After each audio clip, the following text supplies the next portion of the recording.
네, 안녕하세요. 반갑습니다. 성공 투자를 위한 투자 빅데이터 대박천국 일부의 신군입니다. 안녕하세요. 장희선입니다. 삼성전자 자사주 관련한 이슈가 마무리가 되는 것이 아니냐 이런 좀 이야기가 나오고 있더라고요. 네, 안 그래도 좀 주도주가 없는 이 상황에서 삼성전자가 조금 더 힘을 내줘서 좀 효과를 톡톡히 봤으면 좋았을 텐데 라는 약간의 아쉬움은 남지만 그래도 저희는 다시 또 기대를 해봐야겠죠. 네, 맞습니다. 삼성전자 다시금 좀 올라주기를 기대를 한번 해보도록 하겠고요. 자, 지금 상황이 상당히 어려운 건 다들 알고 계실 겁니다. 이런 상황 속에서 좋은 전략과 종목들 찾아드려야겠죠. 맞습니다. 오늘도 좋은 전략 잡아주실 우리 세 분의 파트너 신학수, 이상로, 정재훈 파트너 오셨습니다. 어서 네, 안녕하세요. 오세요. 반갑습니다. 안녕하십니까. 반갑습니다. 자, 신하수 파트너님. 네. 일단 최근 들어서 네. 이제 정부에서도 약간 느끼는 것 같아요. 이제 느낌은 좀 늦은 감이 없지 않아 있을 것 같은데 네. 밸류업 관련해서도 2천억 투입 이야기가 나오더라고요. 물론 펀드 관련된 이야기이긴 하지만 그리고 다음 달에도 밸류업 펀드 관련해서 종목 좀 조정을 해보겠다. 네. 처음에 나왔을 때 조금 이야기들이 많이 있었잖아요. 이와 같은 방법들이 시장에 힘을 좀 보탤 수 있을까요? 어떻게 좀 보십니까? 지금 시장의 이슈 이벤트 재료에 대한 부분이 부재하잖아요. 그러니까 이거라도 있어야죠. 그래서 없는 것보다 있는 게 훨씬 더 낫죠. 네. 지금 충분하게 그 부분이 있는 상황인데요. 아마도 시장에 영향을 줄 수 있는 요소가 좀 적다라고 한다면 이것이 연말에 부각될 가능성이 있어요. 그러니까 항상 보셔야 돼요. 12월 20일부로 추가적으로 종목을 더 편입한다라고 얘기했어요. 지금 100개 종목에서 더 편입하면 그게 늘어날 거 아니에요. 네. 그리고 그것은 내년도에 그러니까 종목을 좀 재조정할 때 그때 좀 빼서 100개로 만들겠다 이렇게 얘기를 하는 그런 상황이고요. 일단 종목 추가될 가능성이 높은 그런 상황이고 여기에 뭐 큰 금액이라고 볼 수는 없는데요. 시장 전체 그 지수 자체적인 봤을 때 그래서 2천억 규모의 밸류 펀드 자금 집행한다라고 얘기했고 3천억 규모의 추가 펀드 조성해서 진행하겠다 이렇게 얘기를 하기 때문에 일단은 유리한 부분은 분명히 있다라고 생각해요. 그렇지만은 항상 실망감이 있었죠. 그렇죠. 이 실망감을 풀어야 되잖아요. 네. 그 실망감을 풀 수 있는 부분이 세제 혜택이에요. 세제 혜택에 대한 부가 기능이 별로 없어요. 지금 현재의 상황에. 근데 지금 나와 있는 것은 법인세에 대한 세액 공제가 5% 지금 하겠다라는 그런 얘기를 하고 있었던 상황이었고요. 네. 그다음에 배당 소득에 대한 부분에서 저율 분리과세를 하겠다. 이 얘기 지금 했었던 여건이었고 상속세 할증 평가 이 부분을 폐지하겠다. 이걸 지금 얘기하고 있어요.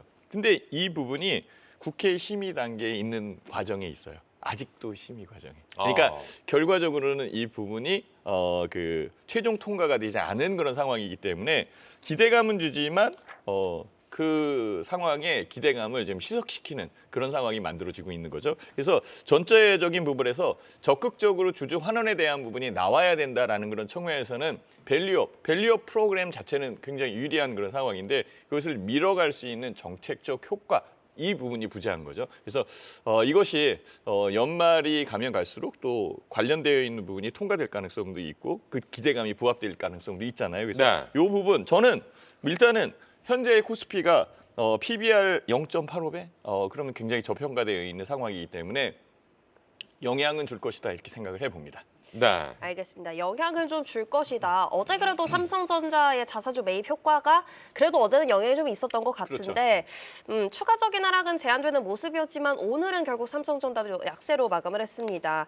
이상로 파트너님, 결국 이 삼성전자의 매수가 주가 방어가 일시적일 거라는 이야기도 나왔고 결국 중요한 건 이 경쟁력에 대한 믿음 부분이 흔들린다 이런 부분인 것 같은데 자사주 매입 효과가 주가 또는 코스피 전체에 어떤 도움이 될 거라고 보실까요?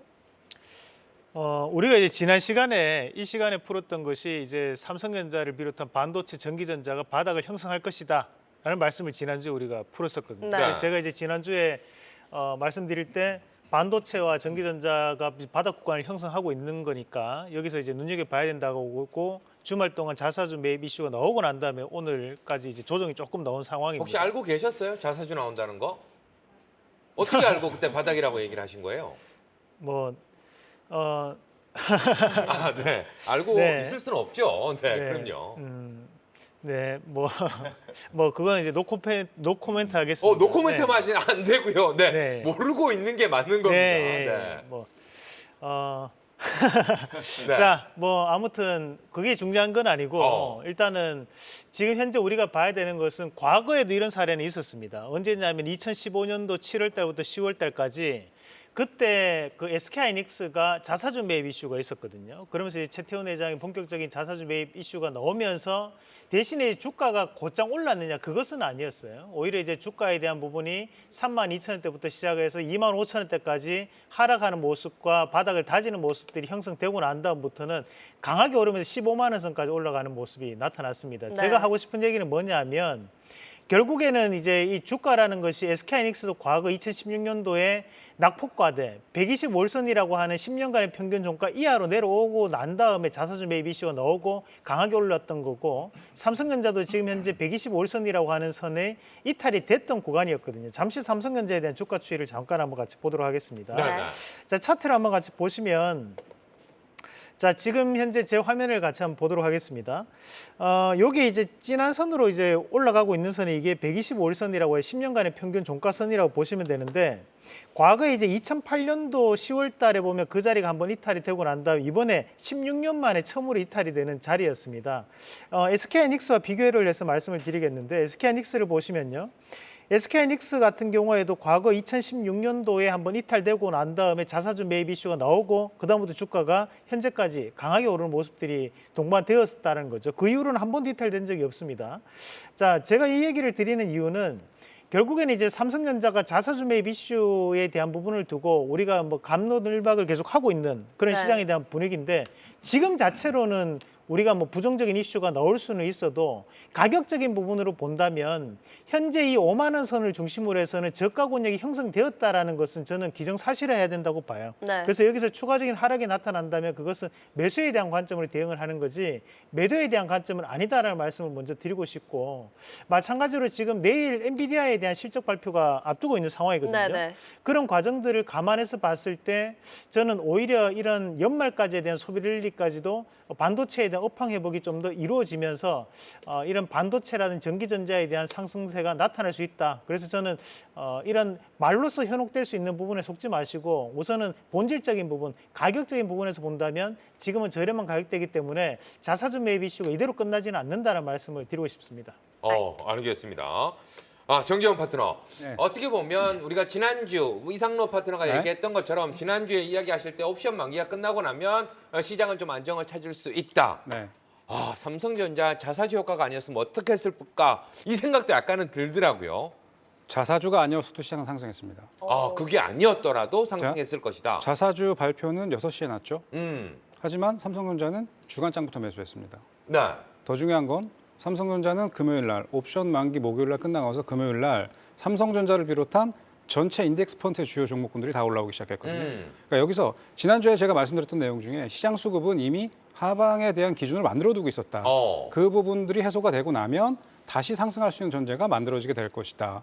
가장 중요했던 건 기관과 연기금의 주식 선물 매도 포지션과 외인의 매수 포지션의 합의점이 어디서 만나느냐. 그런 것들이 청산되고 나면은 상당히 가벼워질 수 있다. 왜냐하면 청산이 됐다라는 건 더 이상 무게감이라고 하는 거가 시장에 적용될 수 있는 부분이 아니잖아요. 네네. 그래서 물론 이제 삼성전자 자사주 매입에 대한 그런 이제 썰들이 좀 있었어요. 썰들이 좀 있었고 그렇죠. 또는 뭐 찌라시들도 있었지만 네네. 공식적으로 이제 6시에 발표가 된 거니까 장이 끝나고 나서 발표된 거니까 우리네 야간 선물 시장에서는 이미 그런 부분들을 반영을 해서 주가가 뻥 튀기 시작했단 말이죠. 지수가. 그러니까 금요일장 시작할 때 시장 상승률과 이제 월요일장 시작할 때 시장 상승률과 흐름을 보게 된다면 공통 분모가 프로그램 매수가 많이 들어왔다는 것과 또 올라오는 물량에 정리되는 포지션들이 많이 있었다는 거거든요. 하지만 그럼에도 불구하고 오늘 장까지 적정량의 수급은 다 같이 이렇게 분배가 되면서 올라왔거든요. 그러니까 어떤 맥락으로 봐야 되냐면 어떤 종목이 좋다, 어떤 섹터가 안 좋다. 지난주에도 제가 말씀드리기를 삼성전자에 대한 좋은 이야기가 그렇게 많이 있었다가 굳이 지금 구간에서 주가가 떨어졌다고 해서 삼성전자에 대한 비판이 너무 크게 증가를 했다. 안 좋은 것들에 대한 부분을 너무 확대해서 가고 있다라는 부분을 제가 설명을 드렸었거든요. 그런데 마찬가지로 안 좋은 이야기가 많이 나왔지만 그럼에도 불구하고 반발이 들어왔잖아요. 여기서 중요한 건 이제 수급 관련된 부분들로 짚어봐야 된다라는 거죠. 그래서 저는 전반적인 맥락을 봤을 때 자사주를 매입했다라고 하는 것에 대한 효시는 사실상 크지 않다고 봅니다. 왜냐하면 지금 현재 이제 주담대 얘기들도 요즘 많이 나오고 있거든요. 네네. 주식담보대출과 관련돼 갖고 삼성전자는 현재 58,200원 구간 미만에선 주가 관리를 하지 않으면 주담대 반대 매매 마진콜이 나가게 되는 상황이니까 그 정도 구간까지는 계속 꾸준히 관리를 할 것이다. 하지만 과연 저 덩어리 큰 종목에 10조 자사주를 매입한다고 해서 주가가 얼마나 올라가길 바라겠습니까? 솔직한 이야기로. 밸류업이라고 하는 것과 관련돼서도 저는 지금 대한민국 주요 기업들의 밸류업을 논한다고 할 때 실효성이라고 하는 걸 따져본다고 하면 별로 그것에 대한 메리트는 없다고 봅니다. 근데 방금 또 이상로 파트너님 얘기했을 때는 그 자사주 효과가 지속적으로 좀 나타날 것이다라고 이야기를 해주셨고 그 부분에서는 이제 조금은 견해가 다를 것 아니요, 같은데. 저도 같은 견해입니다. 같은 견해이긴 한데 지금 당장 리바운딩이 그렇게 크게 나오지는 않을 것이다. 그러니까 이제 의미를 어떻게 해석을 해주셔야 되냐면요. 네. 밸류업이라고 하는 그 미명하에 움직이고 있는 것에 대해서는 본질적인 의미하고는 퇴색되었다. 하지만 일단 시작을 했잖아요. 네네. 삼성전자가 자사주를 매입을 했다라고 하는 거는 분명 긍정적인 효과가 다른 기업들에게도 전가가 될 수 있다는 거죠. 그다음에 밸류업 지수 펀드가 만들어졌을 때 네. 그다음에 밸류업 선물 지수가 만들어졌을 때 이 밸류업 선물 지수가 만들어진 이후에 전체 시장에서 지수 인덱스 관련되어 있던 수급들은 갖고 있던 걸 팔아서 나눠서 매수를 해야 되는 상황이거든요. 네네. 굳이 새로운 돈이 들어와서 그걸 매수한다고 생각할 게 아니라 있는 파이 내에서 쪼개서 팔아야 되니까 한동안은 그런 자본을 만들기 위한 준비 과정도 필요했을 겁니다. 이제는 어느 정도 이제 안정화가 되었고 또 바닥까지 내려간 상태에서 너무 빨리 올라온다고 하면 빨리 올라온 것에 대한 보정도 필요해요. 그래서 지금 너무 조급하게 밸류업과 관련돼서 자사주와 관련돼서 시장이 저점을 찍었으니까 급하게 올라온다는 생각보다는 지금부터 연말과 내년 초 장세까지는 가야 할 것들이 기존과는 다른 패턴을 만들어가면서 상승하게 될 것이다라는 것과 또 이 구간에서 하방으로 굉장히 많은 수급들이 계속 쏠리고 있어요. 조금만 움직이면 아래로 가려고 하거든요. 이제 파생 시장에서 이제 그런 것들을 이제 낚는다고도 표현을 합니다. 계속 하방 포지션들을 정리하지 못하게 끌어올리는 수급들은 흐름들은 만들어지게 될 거예요. 그래서 등락을 주는 구간에 전체 시장의 밸런스가 좀 흔들릴 수도 있겠고요. 특히 대형주들은 오르락 내리락하는 그리고 오락가락하는 오늘은 이 섹터가 너무 좋아 보였는데 내일은 그 섹터가 움직이지 못하고 다른 섹터가 크게 움직인다거나 이런 현상들이 비일비재하게 벌어질 거지만 그럼에도 불구하고 중요한 종목군들과 특히 주체가 살아있는 종목들, 주체가 살아있는 종목 중에서 그간 주식 선물 매도가 주식 선물 매수로 전환되는 과정에 있는 종목군들에 대해서는 우리 필수적으로 중요하게 볼 필요가 있다. 시장은 그 과정을 마치고 나면 굉장히 빠른 상승을 하게 될 겁니다. 네. 알겠습니다. 알겠습니다. 시장이 좀 빠르게 반등을 해주는 그 순간이 언제일지 궁금한데 이번 주에 당장 있을 이슈로는 이 엔비디아의 실적 발표가 좀 중요하게 보이는 것 같은데요. 근데 아무래도 지금 블랙웰 쪽에서 좀 노이즈가 나오면서 어제도 하락으로 마감을 했고 시총도 2위로 밀렸단 말이죠. 우리 신학수 파트너. 네. 어차피 엔비디아 실적은 뭐 좋을 거다라고 다들 보고 있다면 이런 거를 반도체주의 매수 기회로 봐야 할지 아니면 이 블랙웰과 관련한 뉴스를 좀 확인을 하고 대응을 해야 될지 어떻게 보실까요? 사실 이 투자에 대한 부분에서 장기 플랜으로 갈 건지 아니면 숏 플랜, 그러니까 짧게 매매할 건지 이 부분만 생각하시면 됩니다.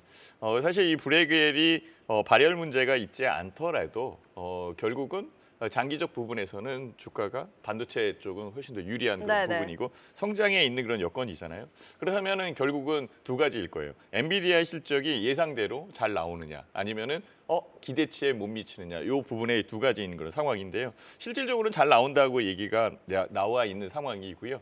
반도체 업황에 대한 부분에서는 긍정적으로 영향을 줄 가능성이 높습니다. AI 칩에 대한 수요가 늘어날 거고 그다음에 매출이 늘어날 거고 매출이 늘어나는 그런 상황에서 주가는 올라올 가능성이 높다라는 얘기죠.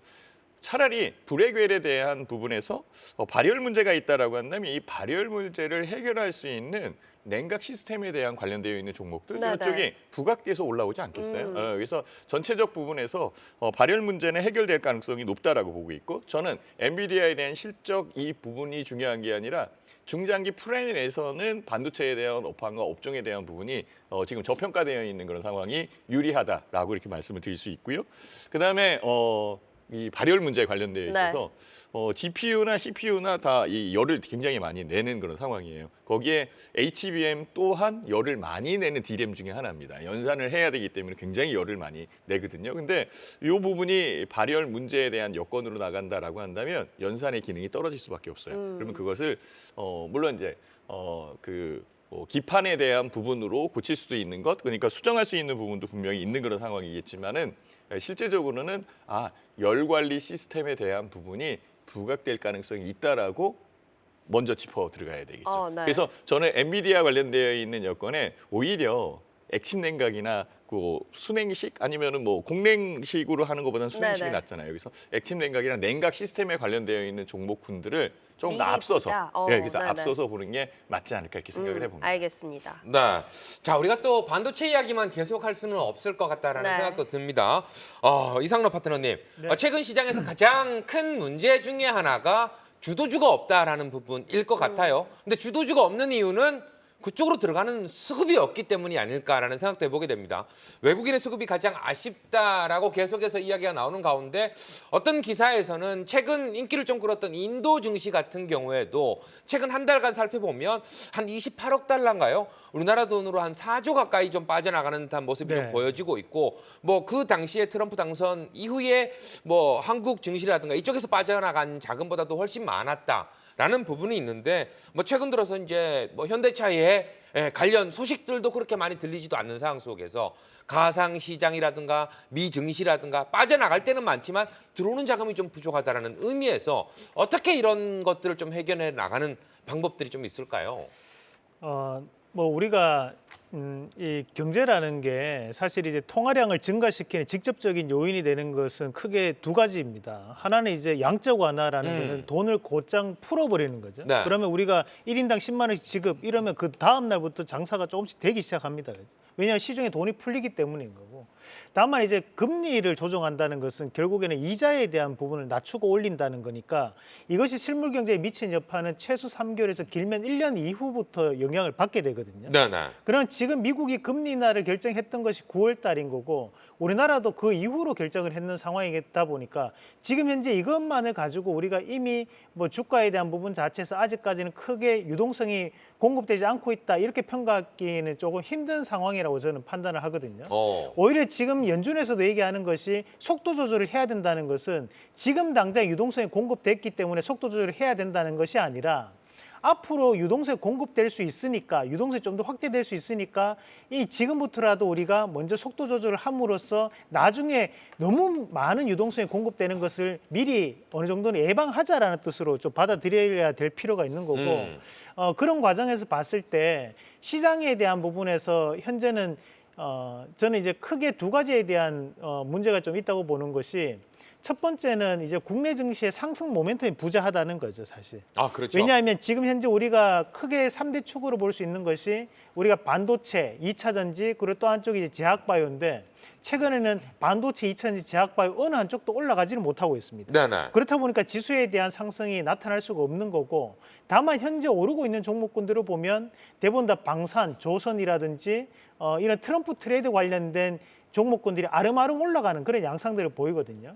그러면 이런 종목군들은 원래는 주도주 섹터가 아니었기 때문에 기관에 대한 수급으로도 쉽게 올릴 수 있는 섹터지만 우리가 주도 패턴을 보였던 섹터들은 외국인에 대한 수급이 반드시 들어가줘야 돼요. 그래서 여기서 두 번째 이유가 바로 외국인들에 대한 매도로 나타나는 부분들인데 결국에는 이런 외국인들에 대한 매도가 나타나다 보니까 시장도 힘이 없고 무기력한 증시가 반복될 수밖에 없는 그런 상황이라고 좀 봐야 될 것 같고 대신에 아직도 이제 트럼프가 당선인에 대한 신분으로 취임은 결국 1월 20일부터거든요. 네네. 그러면 지금까지 역사적으로 봤을 때 대통령이 당선되고 난 다음에 주가가 빠졌던 원년은 딱 두 번 있었습니다. 첫 번째는 부시가 연임했을 때 한 번 빠졌었고 그다음 제가 정확하게 기억 안 나는 또 한 번이 두 번이 존재한다고 저는 알고 있는데요. 그만큼 이제 미국 내에서도 트럼프가 당선되고 난 다음에 그런 처음에 그런 뭐랄까 이제 컨벤션 효과가 상당 부분 이루어질 가능성이 있다라고 보고 저는 그래도 증시를 긍정적으로 봐야 된다. 지금은 긍정적으로 가기 전 마지막 암흑에 대한 시기 그렇게 좀 표현을 해드리고 싶습니다. 네. 지금 뭐 가끔 방송하다 보면 기억이 잘 안 나올 때가 있거든요. 요건 좀 퀴즈로 한번 내볼까요? 채팅창에 들어와 계시는 분들 중에서 그 두 번에 한 번 정도가 이제 부시 대통령 연임이었고 그 한 번을 또 맞추시는 분이 있다면 네. 저희가 또 소정의 선물 같은 게 또 있으면은 네, 한번 생각을 해 보도록 하겠습니다. 알겠습니다. 자, 그리고 정재우 파트너 아까 뭐 연말과 내년 쪽 언급을 해주셨는데 어쨌든 지금 결국 지금 시장은 이 순환매가 계속되는 장세잖아요. 좀 섹터별 움직임이 있는 것 같은데 네. 올해를 좀 주도했다고 볼 수 있는 바이오가 조정을 받고 뭐 트럼프 트레이드 종목군만 움직이는 이 상황에서 오늘 만약에 움직였던 엔터주나 이런 쪽을 저희가 그럼 좀 장기적으로 보고 대비를 해봐야 되는 걸까요? 이제 각자의 생각은 다 다르니까요. 네네. 그죠? 네. 근데 저는 사실 대한민국에서 게임, 엔터, 바이오 이 세 섹터가 정말 많은 개인들을 피멍을 들게 한 종목이라고 섹터라고 보고 네. 있거든요. 그죠? 그들이 갈 수 있는 시기와 다른 것들이 움직이는 시기의 시기적인 차이에 대한 인지가 좀 필요하다고 봅니다. 일단 앞서 말씀해 주셨던 양적 완화와 인플레, 돈이 시장에 많이 풀린 시기에는 풀린 돈들이 어떤 방향을 찾기 위해서 움직이느냐, 그리고 그 구간에서는 앞으로의 미래 가치에 주목을 하게 되거든요. 네. 앞으로의 미래 가치에 주목을 하니까 없는 것들을 만들어냅니다.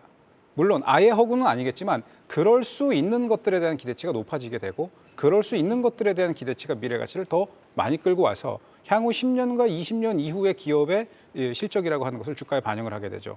그러고 나서 한동안 그 기업의 주가는 못 가는 겁니다. 그래서 바이오 섹터를 보기 위해서는, 제약 바이오를 보기 위해서는 확실한 팩트가 있어야지 된다라는 부분. 네. 이 앞으로도 꾸준한 파이프라인에 대한 기대가 아니라 이들이 어떤 실적을 가지고 수익을 내고 있는가, 고정 인컴이 확실한가라고 하는 게 보장되어 있는 기업들과 그렇지 않은 기업들의 주가는 지금도 천차만별이거든요. 섹터 바이오도 마찬가지고요. 게임주는 워낙 많이 깨졌기 때문에 이제 뭐 H소프트의 BM이 이전과는 다른 시대로 움직이고 있는 구간이라서 그렇게 올라갔던 주가가 많이 빠지고 이제 게임주에서 일부 가능성 있는 것들이 살짝 또 올라오고 있지만 전 항구적인 상승은 어렵다고 봅니다. 왜냐하면 한때는 우리 시장에서 게임을 하기 위해서 한 달에 300만 원, 500만 원, 1000만 원, 많게는 1억을 쓰는 유저들도 있었지만 지금 시기에 그 정도의 비용을 게임에다가 쓰겠느냐라는 질문을 하게 됐을 때 이전과는 다른 반응이 나오거든요. 네. 그런 부분도 이미 시장에는 반영이 되어 있다고 봅니다. 엔터와 관련돼서도 엔터, K-팝뿐만이 아니라 한류에 대한 기대치는 높습니다.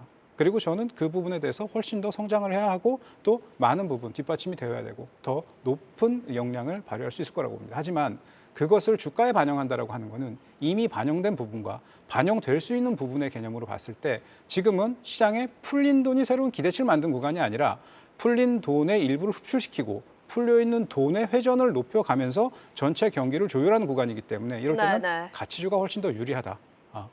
가치주의 흐름이 훨씬 더 유리하게 잡힐 수 있다라고 하는 점을 좀 말씀드리고 싶습니다. 네, 어떻게 보면 방금 얘기하신 세 섹터에 이제 하나의 공통점이 있다면 하나만 성공하면 네.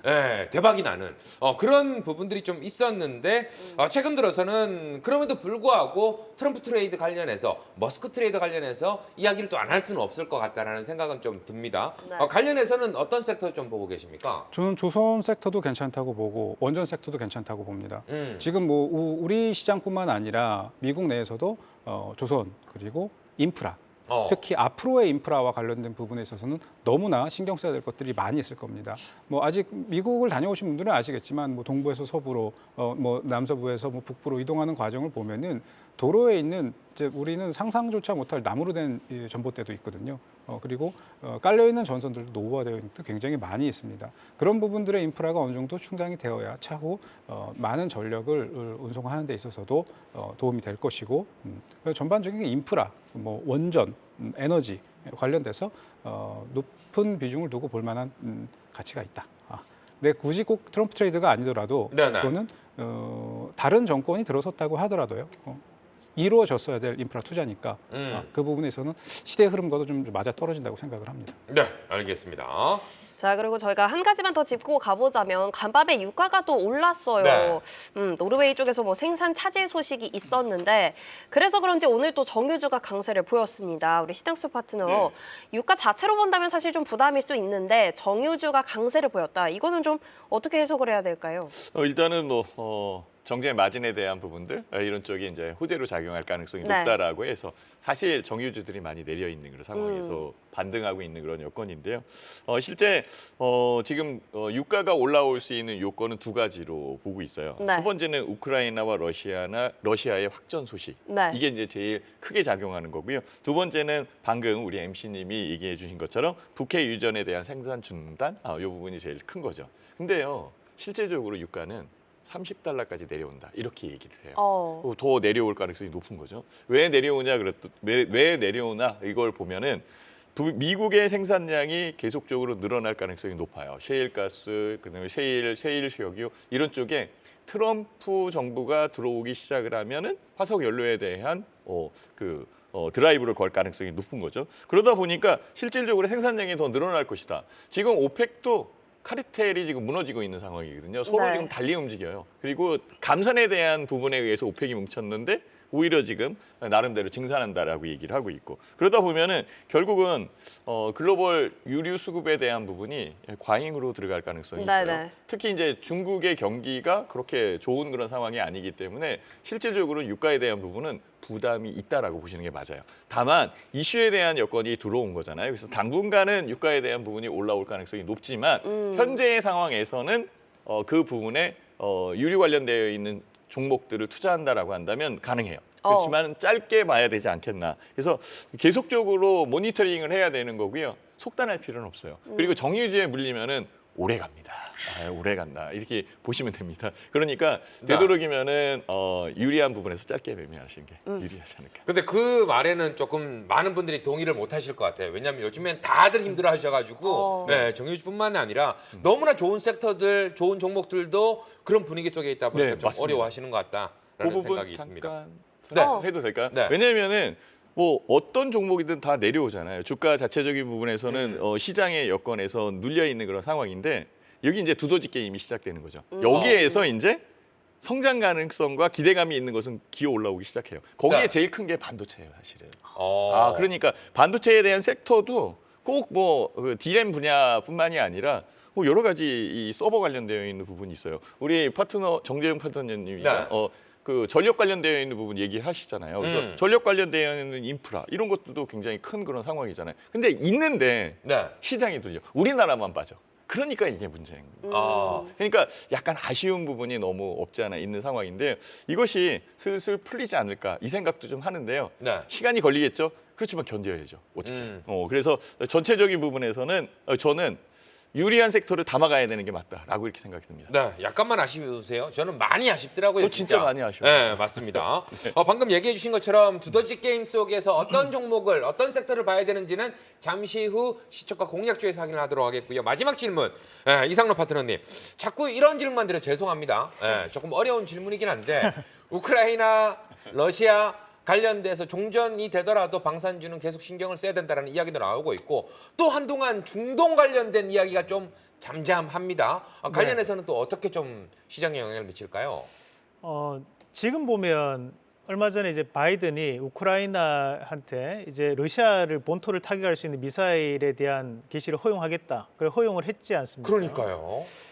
그러면서 이제 트럼프 장남이 맹비난을 하는 그런 사태도 벌어졌었는데 우리가 지금 현재 시장에서 보면 우크라이나라든지 또는 이제 이스라엘의 입장에서는 전쟁을 계속적으로 유지를 해 나가야 되는 입장이라고 지금 현재 많이 알려져 있습니다. 그 말을 다르게 풀이해 보면 결국에는 이제 우리가 이 종전이라는 것을 하기 전에가 가장 이제 고지전을 하게 되기 때문에 네. 그걸로 이제 마감이 돼 버리지 않습니까?